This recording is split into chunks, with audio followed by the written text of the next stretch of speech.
Kalau dilihat siklusnya ya seharusnya Indonesia bisa mengalahkan Australia, saudara-saudara.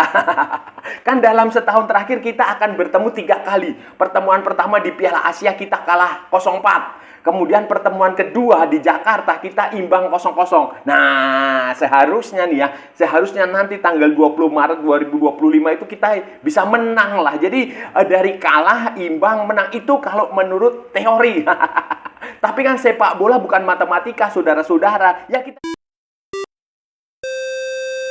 Halo saudara-saudara. Jumpa lagi dengan komentator gadungan di sini.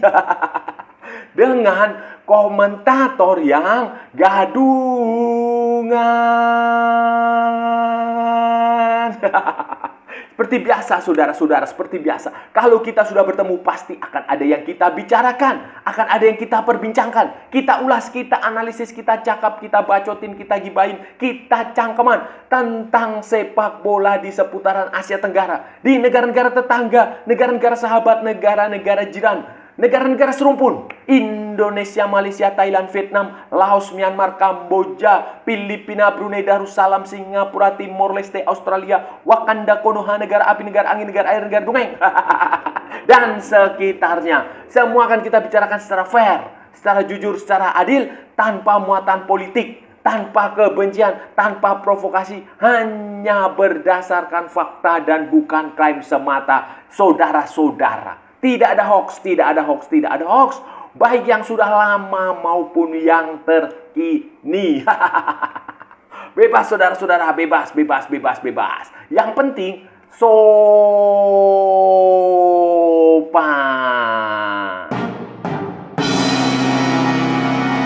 Jadi begini saudara-saudara, jadi begini, seperti yang sudah kita ketahui bersama ya, berdasarkan jadwal yang sudah ada, yang sudah dirilis, jadwal pertandingan tim nasional, kualifikasi Piala Dunia 2026 zona Asia Grup C di putaran ketiga, tim nasional Indonesia akan menjalani pertandingan nanti di bulan Maret, tanggal 20 Maret dan tanggal 25 Maret melawan Australia dan Bahrain. Dan pertandingan melawan Australia ini akan penting, akan menjadi pertandingan bersejarah karena ini akan menjadi debutnya Patrick Kluivert, debutnya Denny Lanza, debutnya Alex Pastoor, debutnya pemain pelatih Belanda itu, saudara-saudara. Untuk pertama kalinya dalam berapa tahun ya? 4 tahun atau 5 tahun Indonesia tidak bermain bersama Sintayong. Itu akan menjadi debut yang cukup bersejarah melawan Australia di Sydney, saudara-saudara, di Sydney Football Stadium, kandangnya Sydney FC, tanggal 20 Maret 2025, saudara-saudara. Dan menghadapi Australia ini, saudara-saudara, ini bukan pertandingan mudah. Australia juga sadar Indonesia juga bukan lawan yang mudah. Jadi ini dua tim sama-sama mengamati, sama-sama memperlakukan pertandingan ini serius. Ya peluangnya, chance-nya itu ya mungkin sekitar 50-50 lah, saudara-saudara. 50-50, kita nggak bisa mengatakan Australia lebih dominan, Indonesia sudah pasti kalah. Kita juga tidak bisa mengatakan Indonesia akan mengalahkan Australia dan Australia akan bermain jelek. Tidak, ini peluangnya bagi saya tetap 50-50. Indonesia tetap punya peluang, punya kesempatan untuk mengalahkan Australia. Begitu pula Australia juga masih punya peluang untuk mengalahkan Indonesia. Jadi 50-50. Apalagi ini saudara-saudara, pertandingan ini krusial. Karena kalau kita lihat di klasemen, kecuali Jepang yang sangat dominan, ya nggak usah dipikirlah itu Jepang. Dia pasti sudah lewat, dia pasti akan lolos dengan mudah. Itu yang lain itu selisih poinnya tipis, saudara. Australia itu runner up, poinnya cuma 7. Indonesia, Bahrain, Cina, Saudi Arabia itu semuanya di bawah Australia itu dengan poin yang 6. Jadi 7 dan 6 hanya 1 poin. Dan ini ketat sekali, saudara-saudara. Masih ada 4 pertandingan. Australia nanti setelah lawan Indonesia masih ada lawan Cina. Indonesia setelah lawan Australia lawan Bahrain di Jakarta. Jadi ini segala sesuatu akan menjadi penting. Dan pertandingan melawan Australia akan menjadi bersejarah. Dan itu harus kita nantikan, harus kita tunggu, harus kita kita reminder lah. Kita nantikan bersama-sama ini akan seperti apa, saudara-saudara. Indonesia, saudara-saudara, Australia ini pelatihnya Tony Popovich ini sudah memastikan salah satu pemain penting dia yang namanya Harry Souttar itu adalah pemain dari kalau nggak salah Sheffield United. Sheffield United atau pokoknya Inggris lah, dia di Inggris itu dia tidak akan bisa bermain karena mengalami cedera ACL. ACL itu anterior cruciate ligamen. Nah, ACL itu ya itulah lutut, pokoknya itu ada di lutut, saudara-saudara. Jadi biasanya kalau cedera ACL itu lama, saudara-saudara. Lama, saudara. Neymar aja cedera ACL itu setahun. Setahun. Si Rodri gelandangnya Manchester City itu juga cedera ACL itu juga absennya kemungkinan besar setahun. Nah, ini Harry Souttar ini absennya amat sangat lama. Jadi cedera ACL dan cedera patah kaki itu dua cedera yang butuh waktu absen lama. Dan tanpa Harry Souttar, Tony Popovich sedang pusing. Dia memikirkan alternatif skema seperti apa. Dia mempunyai sejumlah alternatif karena dia berpikir bahwa Indonesia punya penyerang-penyerang, punya pemain-pemain depan yang cepat. Walaupun statistik menunjukkan striker Indonesia itu mandul, saudara-saudara, mandul. Ya jarang cetak gol, tetapi kan Indonesia punya second line, punya gelandang-gelandang serang, punya winger, punya pemain-pemain yang serba bisa di sektor serangan itu yang bisa membuat Australia kerepotan. Kecepatan pemain-pemain Indonesia itu juga bahaya menurut Tony Popovich, sehingga Tony Popovich ini pelatihnya Australia sedang mencari sejumlah alternatif pemain yang kemungkinan besar bisa dipanggil untuk pertandingan berikutnya, saudara-saudara, melawan. Dan salah satu yang dia sedang dalam pantauan, sedang dia pertimbangkan matang-matang adalah Matthew Hayden dan Jason Geria. Itu adalah dua pemain Australia yang berkompetisi di lokal, di Liga Australia, di A-League, saudara. Hayden ini, saudara-saudara, adalah back berusia 20 tahun. 20 tahun dari Sydney FC. Nah, kebetulan main di Sydney. Dia main di Sydney FC. Pertandingan Indonesia lawan Indonesia di Sydney. Pemain ini si Matthew Hayden ini. Hayden Matthew atau Matthew Hayden ya. Hayden Matthew ini bermain di Sydney FC. Dia berusia 20 tahun dan posturnya adalah 195 cm. Wah. Tinggi, saudara-saudara, tinggi sekali. Dia main dan dia sudah punya satu caps dengan Australia, saudara-saudara. Debut dia itu kalau nggak salah itu pada November 2024. Ini dia punya satu cap, pemain muda yang cukup bagus, punya prospek masa depan yang bagus bersama tim nasional Australia maupun bersama klubnya Sydney FC, maupun punya potensi juga untuk abroad ke Eropa karena ini pemain yang tinggi, jago bola-bola atas, kemudian kakinya panjang, kemudian dia pemain yang walaupun masih muda, 20 tahun, saudara, pemain ini amat sangat tenang. Saya sudah melihat beberapa rekaman video pertandingan Hayden Matthew ini, saudara-saudara, dan memang ini pemain yang cukup bagus dan di usia muda dia sudah punya pengalaman yang sangat bagus. Kemudian selain si Hayden Matthew itu juga ada Jason Geria. Jason Geria. Kalau Gracia mah ini nama rumah sakit tuh di Pakem tuh, itu rumah sakit Gracia. Ini Jason Geria. Jason Geria ini dia main di Melbourne Victory. Juga di Australia. Posisinya itu adalah, posisi aslinya adalah back kanan, tetapi dia bisa juga bermain menjadi center back. Dia bisa menjadi defensive midfielder. Posturnya 184 cm. Ya, tidak setinggi Hayden Matthew, tetapi ini juga pemain yang sangat bagus. Dia cukup berpengalaman. Dia pernah sebelum main di Melbourne Victory, dia pernah main di Perth Glory, dia pernah main di Jeff United di Jepang. Jeff United Chiba. Itu dia main di J-League, dia pernah main di situ. Dia main di Australia U20, dia main di Australia U23 dan dia punya 5 caps di tim nasional senior Australia, saudara-saudara. Terakhir kali si Jason Geria ini tampil itu pada 10 Oktober 2024 waktu melawan Cina, saudara-saudara. Waktu melawan Cina, dan itu adalah pemanggilan pertama dia setelah 8 tahun tidak dipanggil. Dan waktu pertandingan melawan Cina itu kan Australia itu kalau nggak salah menang 3-1. Dan Jason Geria ini, saudara-saudara, itu ya mendapatkan apresiasi lah, mendapatkan apresiasi dari Toni Popovic, dan kemungkinan besar dia akan kembali lagi dipanggil untuk pertandingan yang kali ini, saudara-saudara, untuk pertandingan kali ini melawan Indonesia, karena ya tadi yang saya bilang, Heri Sotat cedera. Heri Sotat yang cedera itu sudah dipastikan asli. Belum ada kabar terbaru lagi tentang kondisi pemain-pemain Australia. Ya, semuanya masih on the track lah, on the right track. Masih berada di jalan yang benar. Pemain-pemainnya juga mereka masih konsisten berkompetisi di liga-liga di Australia, liga di Australia, maupun di liga-liga di Eropa, maupun juga ada juga di liga-liga di Asia, seperti di liga di Arab Saudi, seperti si Craig Godwin itu yang main di Al Wehda di Arab Saudi, atau Mitch Duke yang main di Machida Zelvia di Jepang sana. Kemudian ya selebihnya masih main di Eropa lah.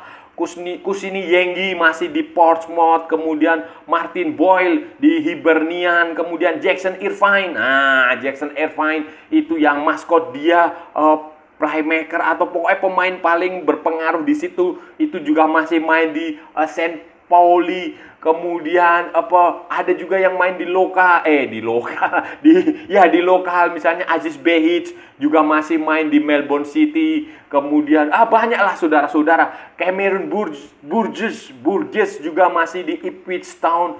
Kemudian siapa lagi ya? Patrick Yesbik itu ada di Nashville. Kemudian ada Max Ballard itu di NAC Breda. Kemudian si Matthew Ryan itu juga masih main di Lens di Prancis, saudara-saudara. Jadi selebihnya tidak ada banyak perubahan yang signifikan, tidak ada pemain-pemain yang cedera yang mengkhawatirkan sampai sejauh ini ya. Pemain seperti Adam Taggart juga masih eksis. Eksis di Perth Glory. Kemudian ya banyaklah saudara-saudara. Nestroy Irakunda juga masih di Grasshopper Zurich ya. Kemudian Samuel Silvera juga masih main di Blackpool. Nah, jadi ini sampai sejauh ini memang belum ada perubahan, saudara-saudara. Ya kita lihat saja lah, ini kan masih bulan pertengahan Januari, masih ada Februari, nanti masih ada awal-awal Maret. Dan sepak bola kan selalu berkembang dari waktu ke waktu. Siapa tahu nanti ada pemain yang cedera misalnya, kan itu sebagai keuntungan Indonesia. Lain saudara-saudara, Patrick Kluivert dan asisten-asistennya Danny Lanzat, kemudian Alex Pastoor itu juga masih terus mencari pemain.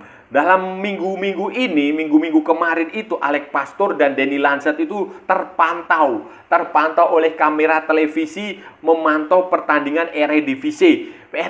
Danny Lanzat hadir di pertandingannya Eliano Reinders ketika melawan PSV Eindhoven. Menang, saudara-saudara. Menang itu luar biasa itu. Eliano pertandingan 100 pertandingan dia dengan PSV Zwolle. Dan dia main full 90 menit, dan walaupun sempat bikin satu kesalahan yang menyebabkan penaltinya Luuk de Jong yang gagal. Pada akhirnya PSV Zwolle menang mengalahkan PSV Eindhoven, dan ini bukan kemenangan yang mudah karena PSV Eindhoven adalah juara bertahan, saudara-saudara. Dan di pertandingan itu Danny Lanzat hadir menyaksikan Eliano Reinders, dan itu menjadi sinyal bahwa kemungkinan besar Eliano Reinders akan dipanggil melawan Australia dan akan mendapatkan kesempatan bermainlah, saudara-saudara, setelah dicampakkan Sinteyong.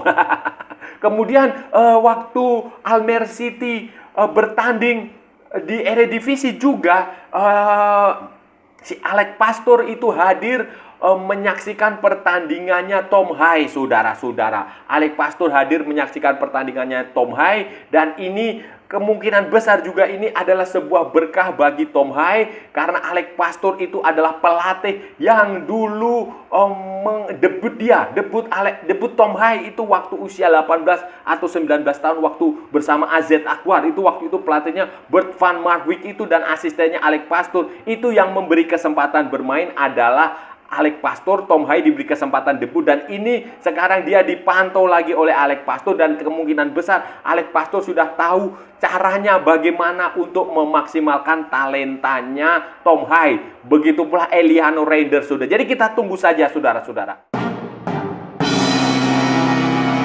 Saudara-saudara, terakhir saya tidak mau bosan-bosan untuk mengajak saudara-saudara semua untuk memberi kesempatan kepada Patrick Kluivert, kepada Danny Lanzat, kepada Alex Pastor untuk membuktikan kualitasnya, untuk membuktikan kasih kesempatan lah. Tidak fair kalau kita tidak memberi kesempatan, tidak fair kalau kita sudah belum apa-apa, sudah pesimis. Ya memang kalau kita lihat dari tim kepelatihan ini ya, Patrick Kluivert memang tidak terlalu meyakinkan sebagai pelatih, tapi kan di belakang dia ada Alex Pastor, ada Danny Lanzat yang pengalaman. Patrick Kluivert juga punya pengalaman waktu Piala Dunia 2014 bersama asistennya Louis van Gaal. Nah, itu kan kita kasih kesempatan lah saudara, kita kasih kesempatan, jangan hanya melihat buku dari sampulnya saja, jangan tanpa pernah kita membaca isinya. Jadi kita kasih kesempatan Patrick Kluivert bekerja seperti apa, kita beri dukungan seperlunya, kita kasih kritik yang membangun. Kalau hasilnya bagus ya kita kasih jempol, tapi kalau hasilnya tidak bagus ya kita kasih jempol turun begini, begitu sudah. Segampang itulah, segampang itu. Sepak bola itu segampang itu. Santai, ringan, tidak usah terlalu dibawa ke dalam hati, nggak usah baperan, nggak usah terlalu dibawa ke sentimen-sentimen macam-macam, emosional, nggak usah lah, nggak usah dibikin santai. Sepak bola hanya permainan. Kalau Patrick Kluivert sukses ya alhamdulillah, puji Tuhan. Kalau gagal ya sudah selesai, out. Nah, kayak begitu loh. Itu sesederhana itu saudara-saudara. Sesederhana itu kita kasih kesempatan karena kita masih punya peluang untuk lolos ke Piala Dunia secara langsung maupun secara lewat fase keempat, lewat playoff. Masih ada jalan perjalanan masih panjang. Kita dukung sama-sama kalau semoga tim ini bisa lebih bagus dari Sinteyong. Saudara-saudara, itu tadi pembahasan kita hari ini saudara-saudara. Kita sudah bicara panjang lebar dari A sampai Z, dari barat sampai ke timur, dari utara sampai ke selatan, dari Sabang sampai Merauke, dari Pulau Rote sampai Pulau Miangas. Semua sudah kita perbincangkan, semua sudah kita ulas, semua sudah kita analisis, semua sudah kita cakap, semua sudah kita bacotin, semua sudah kita gibahin. Tadi kita bicara tentang kekuatan Australia, bedah kekuatan Australia. Tim yang akan dihadapi Indonesia baru. Indonesia baru asuhan Patrick Kluivert pada tanggal 20 Maret 2025 di Sydney.